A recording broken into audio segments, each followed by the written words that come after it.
செய்தியாளர் மனு நம்முடைய இணைந்திருக்கிறார். அவரிடம் பேசலாம். மனு, நீங்க இருக்கக்கூடிய அந்த பகுதியில கன்னியாகுமரியில கிறிஸ்துமஸ் எந்த அளவுக்கு சிறப்பாக கொண்டாடப்படுது? கூடுதல் விவரம்.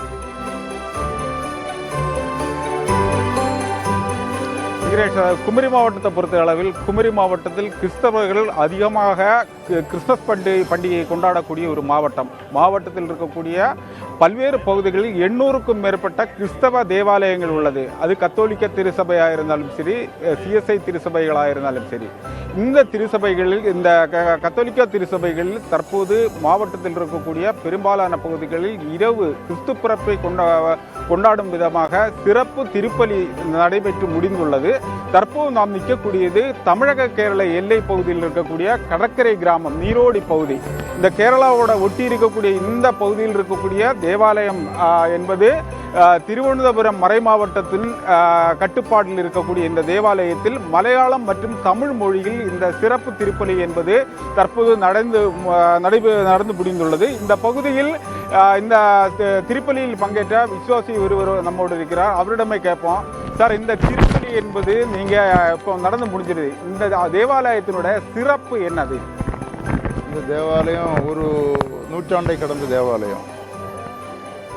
இந்த தேவாலயத்தினுடைய சிறப்பு என்னன்னா, இந்த தேவாலயத்தில் இருக்கக்கூடிய புனிதர் இந்த ஆலயம் கட்டி எழுப்பக்கூடிய டைமுக்கு இந்த புனிதருடைய திருவுருவம் கடல் வழியாக ஒரு பேழையில் அதையே பிரதர்ஷிக்கப்பட்ட ஆலயமாகும் சென்ட் நிக்கோலாஸ் தேவாலயம்.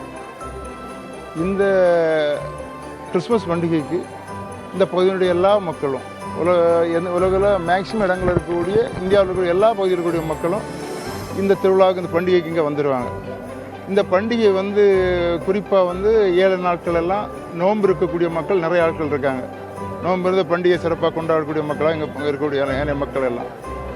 இந்த முதல் என்னென்னா, ஆலயம் முற்காலத்தில் எல்லாம் ஆலயத்தில் இந்த மக்கள் இந்த அளவுக்கு நிரம்பி வழிய மாட்டாங்க. இப்போ வர வர அந்த ஆலயத்தில் முழுமையாகவே இரவு திருப்பலிக்கு ஆலயம் கொள்ளளவை தாண்டியும் மக்கள் வெளிப்புறமாக இருந்து ஆலயத்தில் பங்கு கொள்ளக்கூடிய நிலைமை இருக்கக்கூடியது. இப்போ எல்லா மக்களும்,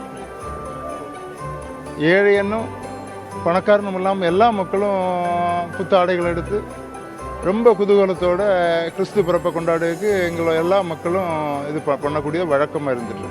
அதாவது இந்த பகுதியில் இருக்கக்கூடிய ஒவ்வொரு 48 மீனவ கிராமங்கள் உள்ளது. ஒவ்வொரு கிராமத்துக்கும் ஒவ்வொரு தேவாலயங்கள் இருந்தாலும் ஒவ்வொரு தேவாலயத்துக்கும் அதற்கான சிறப்பு அம்சம் உள்ளது. தற்போது இந்த திருப்பலியில் பங்கேற்ற இந்த பகுதியைச் சேர்ந்த ஒரு பெண்மணி உள்ள அவருடைய, நீங்கள் இந்த ஆண்டு கிறிஸ்துமஸ் பண்டிகை எப்படி கொண்டாடுறீங்க? இந்த திருப்பலி எப்படி இருந்தது? அடுத்த கட்டமாக திருப்பலி முடிந்து இந்த நீரோடி பகுதியில் டிஜே இதெல்லாமே கொண்டாட்டங்கள்லாம் நடந்துட்டு இருக்கு. அடுத்து எப்படி கொண்டாட போகிறோம்? எங்கள் ஊரில் கிறிஸ்துமஸ் திருவிழா மிக மிக சிறப்பாக கொண்டாடுவாங்க. அதுலேயும் உலகம் முழுவதும் போற்றக்கூடிய சாண்டா கிளாஸினுடைய பெயரில் இருக்குது எங்கள் ஆலயம். அப்போ அதனால் நாங்கள் அவருடைய திருவிழாவை டிசம்பர் 6ஆம் தேதி தான் பயங்கரமாக கொண்டாடினோம். அப்போ அது எங்களுக்கு ஒரு பெருமை. காரணம் சாண்டா கிளாஸ் தான் இப்போ கிறிஸ்மஸினுடைய குழந்தையேசுக்கு அடுத்தாப்பில் எல்லாரும் கொண்டாடக்கூடியது. அவருடைய பேரில் சென்ட் நிக்கோலாஸ் சர்ச்சு தான் எங்கள் சர்ச்சு. எங்கள் பங்கு மக்களில் எல்லாருமே, மொத்த குடும்பங்களும் சந்தோஷமாக அவங்க இல்லங்களிலேயும் தெருக்களிலேயும் வெடிகள் வெடித்தும் ஆடி பாடியும் தங்கள் மகிழ்ச்சியை இயேசுவின் பிறப்பு விழாவிற்கு செலுத்தி கொண்டாடி கொண்டிருக்கின்றனர். இன்றைய திருவிழா திருப்பலியும் மிக சிறப்பாக நடைபெற்றது. பங்கு மக்கள் நீங்கள் பார்த்தாலே தெரியும், எங்கும் சிரிப்பும் சந்தோஷமும் கோலாகலவும் தான். அதாவது தற்போது இந்த கிறிஸ்து பிறப்பை சிறப்பாக இந்த பகுதியில் இருக்கக்கூடிய இந்த தேவாலயம் மட்டுமல்ல, மாவட்டத்தில் இருக்கக்கூடிய கிட்டத்தட்ட 800க்கும் மேற்பட்ட கிறிஸ்தவ தேவாலயங்கள் சிறப்பு திருப்பலி முடிந்து தற்போது அவர்கள் அடுத்த கட்டமாக இந்த பகுதியை பொறுத்த அளவில் இந்த நீரோடி பகுதியில் இருக்கக்கூடிய விளையாட்டு மைதானத்தில் டிஜே பாடலுடன் இந்த கிறிஸ்து பிறப்பை கொண்டாடுவதற்காக இந்த ஊரே திரண்டு நிற்கக்கூடிய ஒரு காட்சியை தான் நமக்கு பார்க்க முடியுது. அதுபோல் இங்கு இதனுடைய அருகில் இருக்கக்கூடிய வல்லவிளை, தூத்தூர், சின்னத்துறை உட்பட அனைத்து மீனவ கிராமங்களிலும் நகரப்பகுதிகளில் இருக்கக்கூடிய, அதாவது குளித்துறை, மார்த்தாண்டம், தக்கலை, நாகர்கோவில், கன்னியாகுமரி போன்ற பகுதிகளில் இருக்கக்கூடிய கத்தோலிக்க திருச்சபைகளாக இருந்தாலும் சரி, சிஎஸ்ஐ திருச்சபைகளிலும் இந்த கிறிஸ்து பிறப்பை தற்போது சிறப்பாக கொண்டாடி வருகிறது. தற்போது இந்த திருப்பலி மட்டுமல்ல, நாளை காலையிலிருந்து மீண்டும் இந்த கிறிஸ்து பிறப்பை கொண்டாடும் விதமாக சிறப்பு திருப்பலிகள் நடைபெற உள்ளது. நிச்சயமாக மனு, கன்னியாகுமரி பகுதி அதிகம் கிறிஸ்தவர்களால் நிறைந்த பகுதி. அங்கு கிறிஸ்துமஸை சொல்லவே வேணாம், ரொம்ப உற்சாகத்தோடு கொண்டாடும் ஒரு காட்சிகளை பார்த்தோம். அந்த பெண்மணி சொன்னாங்க, இந்த தேவாலயம் சாண்டா கிளாஸோட பெயர்ல அமைஞ்சிருக்கு அப்படின்னு சொல்லிட்டு. கிறிஸ்துமஸுக்கு முக்கியமான ஒரு அடையாளம் சாண்டா கிளாஸ். ஒவ்வொரு கிறிஸ்துமஸின் அடையாளங்களும் எங்கிருந்து தோன்றின அப்படின்னு இந்த சிறப்பு நேரலையில நம்ம பார்த்துட்டு இருக்கோம். அந்த வகையில சாண்டா கிளாஸ் அப்படிங்கிற அடையாளம் அமெரிக்காவிலிருந்து தோன்றியது அப்படிங்கறத நம்ம இங்க குறிப்பிட வேண்டிய ஒரு விஷயம். பல்வேறு நகரங்கள்ல இருந்தும் கிறிஸ்துமஸ் நேரலைக்கு தொடர்ந்து இணைந்து கொண்டிருக்கிறார்கள். அந்த வகையில் அடுத்த செய்தியாளரை பார்க்கலாம். வணக்கம், எங்கிருந்து நீங்க இணைகிறீங்க? கூடுதல் விவரம் என்ன, மணிகண்டன்?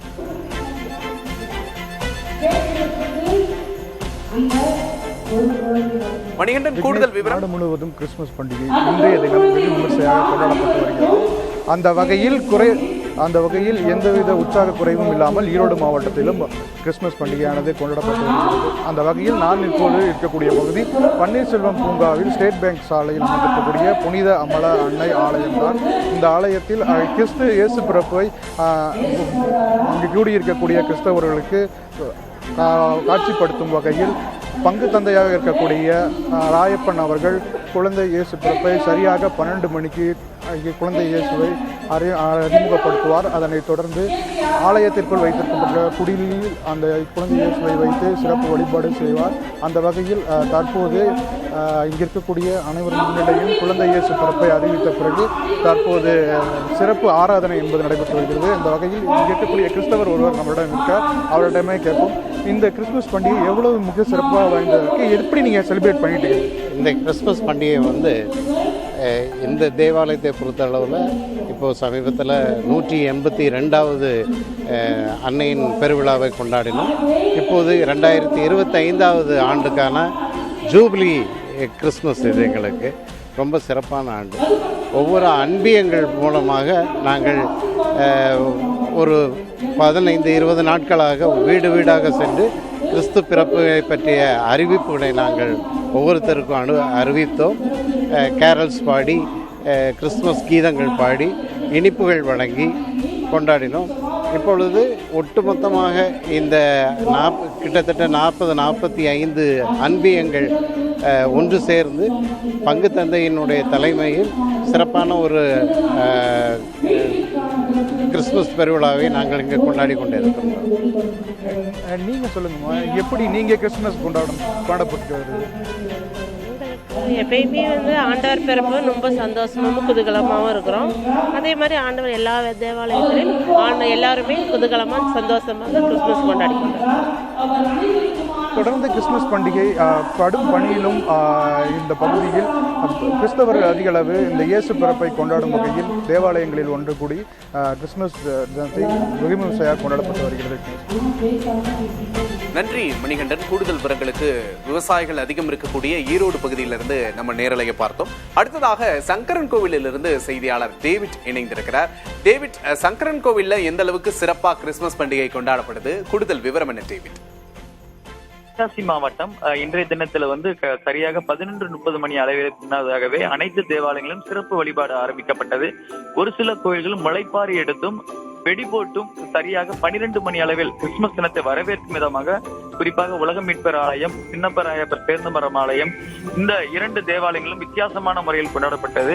உலக மீட்பர் ஆலயத்தில் கோவில் வளாகத்திற்கு முன்பதாக வெடி போட்டு கிறிஸ்துமஸ் தினத்தை உற்சாகமாக கொண்டாடினர். மேலும் இந்த பகுதி முழுவதுமே விவசாய பூமியாக காணப்படுகிறது. கடந்த ஒரு மாதமாகவே இந்த பகுதி முழுவதுமே குளிர்காலங்களிலும் அதிகப்படியான கிறிஸ்தவர்கள் தேவாலயம் முன்பு அதிகமாக திரண்டு சிறப்பு வழிபாடு செய்து வருகின்றனர். கிட்டத்தட்ட ஒரு 15 அன்பியங்கள் ஒன்றிணைந்து இந்த தேவாலயங்கள் முழுவதும் உள்ள கிறிஸ்தவர்கள் ஏறமாக வந்திருக்காங்க.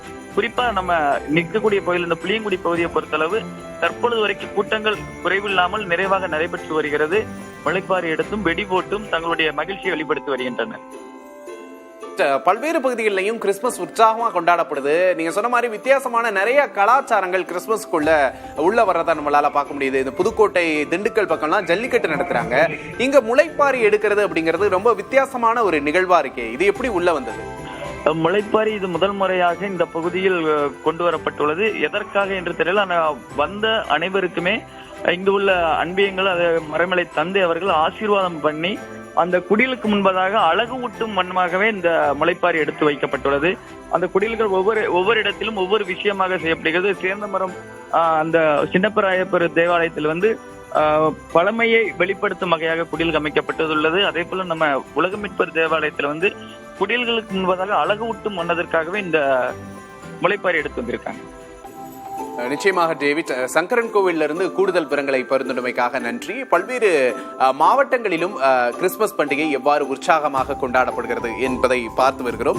அந்த வகையில் திருச்சியில் கிறிஸ்துமஸ் பண்டிகை எவ்வாறு கொண்டாடப்படுகிறது என்பதை செய்தியாளர் லெலினிடம் கேட்டு தெரிந்து கொள்ளலாம். வணக்கம் லெலின், திருச்சியில எப்படி கொண்டாடப்படுது? தமிழகத்தின் மையப்பகுதி அதிகம் வெளிமாவட்ட மக்கள் இருக்கக்கூடிய ஒரு மாவட்டமும் திருச்சி கூட, எப்படி கொண்டாடப்படுது லெலின்? திருச்சி மாவட்டம் முழுவதும் மிக உற்சாகமாக இந்த கிறிஸ்துமஸ் பண்டிகை என்பது கொண்டாடப்பட்டு வருகிறது. குறிப்பாக இப்ப நாம நின்றுட்டு இருக்கக்கூடிய பகுதி என்பது திருச்சி பாலக்கரை இடத்தெருவில் இருக்கக்கூடிய சகாய மாதா உலக மீட்பர் பேராலயத்தில் நின்றுட்டு இருக்கோம். இந்த பேராலயம் என்பது மற்ற தேவாலயங்களிலிருந்து உயர்ந்த அந்தஸ்து பெற்ற ஒன்றாக பார்க்கப்படுகிறது. அன்னை வேளாங்கண்ணி நாகையிலும், அதே போல பூண்டி மாதா கோவில், தூத்துக்குடி பனிமய மாதா என்பது போல இந்த பேராலயங்கள் வரிசையில இந்த திருச்சி உலக மீட்பர் ஆலயம் என்பது வந்திருக்கிறது. இந்த பேராலயத்திற்கான அந்தஸ்து என்பது கடந்த 2006ஆம் ஆண்டு இந்த ஆயராக ஆண்டனி டியோட்டா என்பவர் இருந்தபோது இந்த பேராலய அந்தஸ்து என்பது ரோமிலிருந்து போப்பாண்டவரால் அறிவிக்கப்பட்டது. அந்த அடிப்படையில் அனைத்து மதத்தினரும் வழிபடக்கூடிய ஒரு இடமாக இது இருக்கிறது. இஸ்லாமியர்கள், இந்துக்கள், கிறிஸ்தவர்கள் என ஏராளமானவர் இங்கு வந்து குவிந்திருக்கிறார்கள். இங்கு இயேசு பிறப்பினுடைய அதை காட்சிப்படுத்தும் விதமாக அந்த நொடி பொழுது மின் விளக்குகள் அணைக்கப்பட்டு இயேசுனுடைய சொரூபம் என்பது காட்சிப்படுத்தப்பட்டது. அதன் பின்னர் மின் விளக்குகள், வண்ண வண்ண மின் விளக்குகள் எரியூட்டப்பட்டன. இந்த தேவாலயம் என்பது 1881ஆம் ஆண்டு இந்த பங்கு தந்தையாக இருந்த கரிபியல் என்பவரால் இந்த தேவாலயம் என்பது தோற்றுவிக்கப்பட்டது. அது தற்போது இப்ப கிட்டத்தட்ட 145 ஆண்டுகள் பழமையுடைய ஒரு தேவாலயமாக இருக்கிறது. இந்த தேவாலயத்தினுடைய கட்டிடக்கலை என்பது ஐரோப்பிய கட்டிடக்கலையை வந்து ஒத்ததாக இருக்கிறது. ரோம், கிரேக், எகிப்து உள்ளிட்ட இங்கிலாந்து உள்ளிட்ட நாடுகள்ல இருக்கக்கூடிய அந்த அடிப்படையில் அந்த கோத்திக் வடிவத்துல பட்டை வடிவத்துல வந்து அந்த கோபுரம் என்பது அமைக்கப்பட்டிருக்கிறது. அதே போல தமிழகத்தினுடைய மிகப்பெரிய ஆலய மணி என்பது இந்த தேவாலயத்துல பேராலயத்துல வந்து அமைக்கப்பட்டிருக்கிறது. ஒரு எளிய மக்கள் வந்து வழிபடக்கூடிய ஒரு தேவாலய பேராலயமாக இருக்கிறது. அந்த காலகட்டத்தில் 1881ஆம் ஆண்டு அந்த காலகட்டத்தில் வந்து குறிப்பிட்ட சமூகத்தினர் வழிபடக்கூடிய தேவாலயங்களாக பல்வேறு தேவாலயங்கள் அருகருகே அமைந்திருந்தன. அனைத்து மக்களும் வந்து வழிபட வேண்டும் என்பதற்காக ஒரு திவானாக இருந்த கஞ்சமலை முதலியார் என்பவர் ஒரு இந்து சமூகத்தை சேர்ந்தவர்.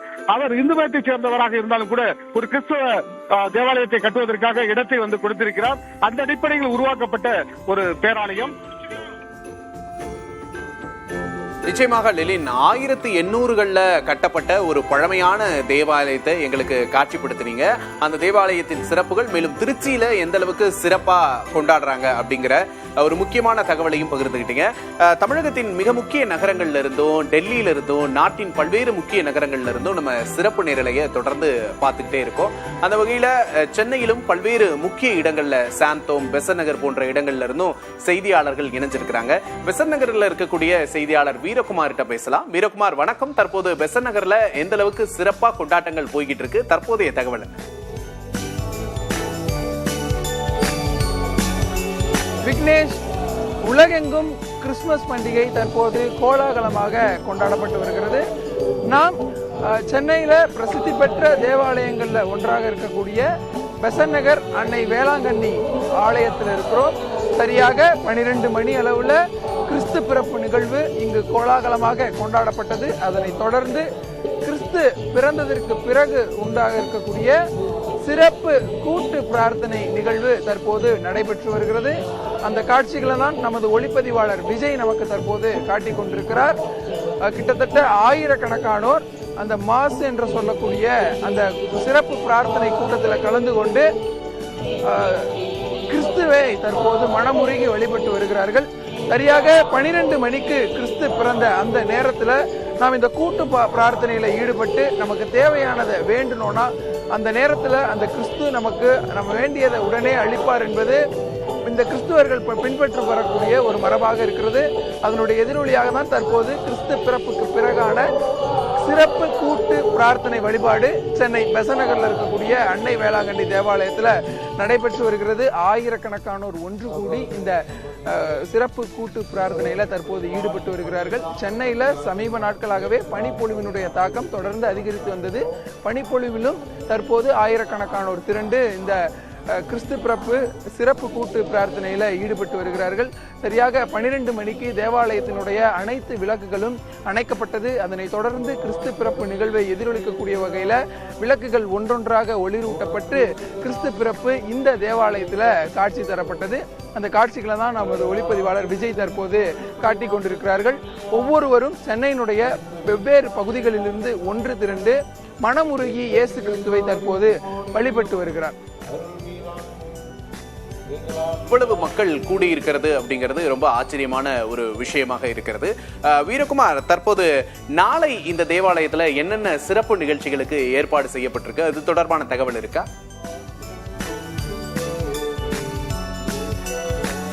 சரியாக நேற்று 11 மணியிலிருந்தே இந்த சிறப்பு பிரார்த்தனைக்கான ஏற்பாடுகள் செய்யப்பட்டு 11 மணியிலிருந்து தொடர்ச்சியாக இந்த தேவாலயத்தில் பிரார்த்தனை செய்யப்பட்டது. நாளை சரியாக காலை 6 மணி முதல் மாலை 6 மணி வரை இந்த கிறிஸ்துமஸுக்கான சிறப்பு பிரார்த்தனை, தொழுகை, இயேசு கிறிஸ்துவனுடைய பாடல்கள், ஜபங்கள் என தொடர்ச்சியாகவே பிரார்த்தனைகள் செய்வதற்கான ஏற்பாடுகள் செய்யப்பட்டிருக்கிறது. காலை 6 மணிக்கு தொடங்கக்கூடிய இந்த பிரார்த்தனை கூட்டு வழிபாடு மாலை 6 மணி வரை ஒவ்வொரு 30 நிமிடங்களுக்கு சிறப்பு ஜபங்களுடன் தொடர்ந்து நடைபெறும் வகையில் இந்த தேவாலயத்தில் ஏற்படுத்தப்பட்டிருக்கிறது. இந்த கிறிஸ்து பிறப்பு நிகழ்வை ஒட்டி கிட்டத்தட்ட 10 நாட்களுக்கு மேலாகவே பெசநகர் அன்னை வேளாங்கண்ணி ஆலயத்தில் வண்ண விளக்குகள் ஒளிரூட்டப்பட்டு ஆலயமே வண்ண விளக்குகளால் ஜொலிச்சுது. அது தொடர்ந்து அடுத்து வரக்கூடிய ஒரு வாரத்திற்கு, அதாவது நியூ இயருக்கு பிறகும் இருக்கும் அப்படிங்கிறத தெரிவித்திருக்கிறாங்க. இந்த ஆண்டு புத்தாண்டு அதோடு கிறிஸ்துமஸ் இது இரண்டையும் சேர்த்து உலகினுடைய அமைதிக்காக இங்கு கூட்டு சிறப்பு வழிபாடு நடத்தப்பட்டிருக்கிறது. நாளையும் காலை 6 மணி முதல் மாலை 6 மணி வரை சிறப்பு வழிபாட்டுக்கு ஏற்பாடு செய்யப்பட்டிருக்கிறது. நிச்சயமாக வீரகுமார், நள்ளிரவை கடந்து விட்டது. நிறைய பெண்கள் பிரார்த்தனைக்கு வந்திருக்கிறாங்க. இந்த நிலையில மாநகரத்துல பாதுகாப்பு ஏற்பாடுகள்லாம் எப்படி செய்யப்பட்டிருக்கு? இவங்க திரும்பி வீடுகளுக்கு பத்திரமாக போய் சேர்வதற்கான ஏற்பாடுகள்லாம் எப்படி செய்யப்பட்டிருக்கு? வந்திருந்த கூட்டத்தில் பலருமே சரியாக 12 மணிக்கு கிறிஸ்து பிறப்பு நிகழ்வு முடிந்த உடனேயே தேவாலயத்திலிருந்து புறப்பட்டு தங்களுடைய வீடுகளுக்கு செல்ல தொடங்கி விட்டார்கள். பெரும்பாலானோர் 2 சக்கர வாகனத்தில் தங்களோடு இன்னொருவரை அழைத்து வந்திருக்கக்கூடிய காரணத்தினால அவர்களோடு சேர்ந்து சென்றிருக்கிறார்கள். தற்போது இந்த சிறப்பு வழிபாடு முடியும் வரை இவர்கள் நாம் பார்க்கக்கூடியவர்கள் எல்லாம் காத்திருந்து பிறகு சரியாக 1 மணிக்கு மேல் செல்ல இருக்கிறார்கள். அதற்கான ஏற்பாடுகளும் சென்னை மாநகர காவல்துறை சார்பில் ஏற்படுத்தப்பட்டிருக்கிறது. தொடர்ச்சியாகவே இந்த பெசன்ட் நகருக்கு வரக்கூடிய அனைத்து பிரதான சாலைகளிலும் காவல்துறையினர் கேம்ப் போட்டு தொடர்ந்து கண்காணித்து வராங்க. சிசிடிவி காட்சிகள் அமைத்தும் அதன் மூலமாக அதில் வரக்கூடிய காட்சிகள் மூலமாகவும் கண்காணித்துட்டு வராங்க. சென்னையில் கிட்டத்தட்ட 1000க்கும் மேற்பட்ட காவல்துறையினர் இந்த பகுதியில் மட்டும் ஒன்று கூடி இந்த பாதுகாப்பு பணியில் ஈடுபட்டு வராங்க. அதே போல ரோந்து பணி, அதாவது இந்த கிறிஸ்துமஸ் புத்தாண்டு இது மாதிரியான நேரங்களில் பைக் ரேஸ் அதிகமாக போவாங்கிறதுனால அதை தடுப்பதற்கான நடவடிக்கைகளையும் காவல்துறையினர் தொடர்ந்து ஈடுபட்டு வருகிறார்கள். தொடர்ந்து இவர்கள் பாதுகாப்பாக செல்வதற்கு ஏதுவாகவே காவல்துறையினர் அனைத்து வசதிகளையும் ஏற்பாடு செய்து இந்த பகுதியில தயார் நிலையில இருக்கிறாங்க. விக்னேஷ், உலகம் முழுவதும் கிறிஸ்து பிறப்பை மகிழ்ச்சியுடன் கொண்டாடப்படும் நிலையில் அதன் ஒரு பகுதியாக கேரள மாநிலம் திருவனந்தபுரம் மாவட்டத்தின் முக்கிய பகுதிகளில் வண்ணமயமான ஒளி விளக்குகள் அமைக்கப்பட்டதோடு முக்கிய பகுதியான திருவனந்தபுரம் மாவட்டத்தில் கனககுந்து அரண்மனை வளாகத்தில் பலவிதமான வண்ண விளக்குகள், ஒளி விளக்குகள் பல்வேறு கோணங்களில் அமைக்கப்பட்டிருப்பதை தொடர்ந்து பொதுமக்கள் தங்கள் குடும்பத்துடன் வந்து அந்த காட்சிகளை கண்டுகளித்தனர். மேலும் கிறிஸ்தவ தேவாலயங்கள் மின்னொளியில் ஜொலிக்கக்கூடிய காட்சியில் நாம் காண முடிகிறது. தக்கலையிலிருந்து கூடுதல் விவரங்களை வழங்கியமைக்காக நன்றி சுமன். தமிழகத்தின் பல்வேறு பகுதிகளில் இருந்தும் கிறிஸ்துமஸ் கொண்டாட்டங்களை பார்த்துக்கிட்டு இருக்கோம். அந்த வகையில சென்னையிலிருந்து சுரேஷ் இணைந்திருக்கிறார். சுரேஷ், சாந்தோம்ல தற்போது கிறிஸ்துமஸ் கொண்டாட்டங்கள் எப்படி இருக்கிறது? கிறிஸ்து பிறந்து விட்டார், தற்போது அங்க கிறிஸ்துமஸ் கொண்டாட்டங்கள்லாம் எப்படி இருக்கு சுரேஷ்?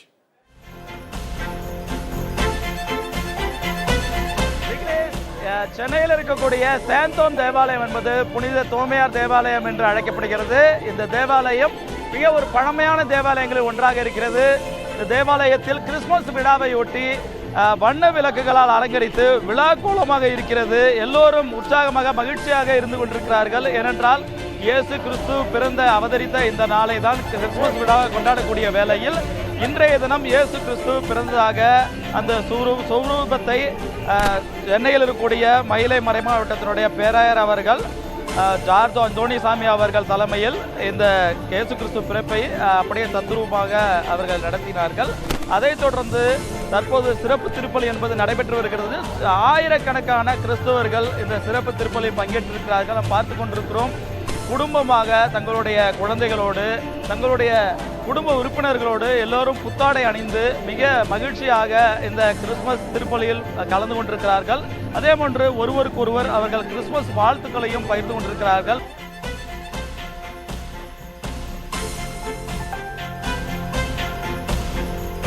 குழந்தைகளின் மகிழ்ச்சியை பதிவு செஞ்சீங்க சுரேஷ், உங்களுக்கு நன்றி. கிறிஸ்துமஸ் உலகம் முழுக்க பல்வேறு நகரங்களிலும் மாநகரங்களிலும் குக்கிராமங்களிலும் கூட கொண்டாடப்படுகிறது. உலகளாவிய மக்களால் கொண்டாடப்படும் ஒரு பண்டிகையாக இருக்கிறது. எந்த நகரமானாலும் எந்த நாடானாலும் கிறிஸ்துமஸ் சொல்லும் செய்தி ஒன்றே ஒன்றுதான், அன்பு மற்றும் அமைதி. அந்த அன்பும் அமைதியும் அனைவருக்கும் கிடைக்கட்டும். புதிய தலைமுறையின் இனிய கிறிஸ்துமஸ் நல்வாழ்த்துக்கள். மேரி கிறிஸ்துமஸ். இந்த சிறப்பு நேரலையை தொகுத்து வழங்கியது நான் விக்னேஷ். நன்றி.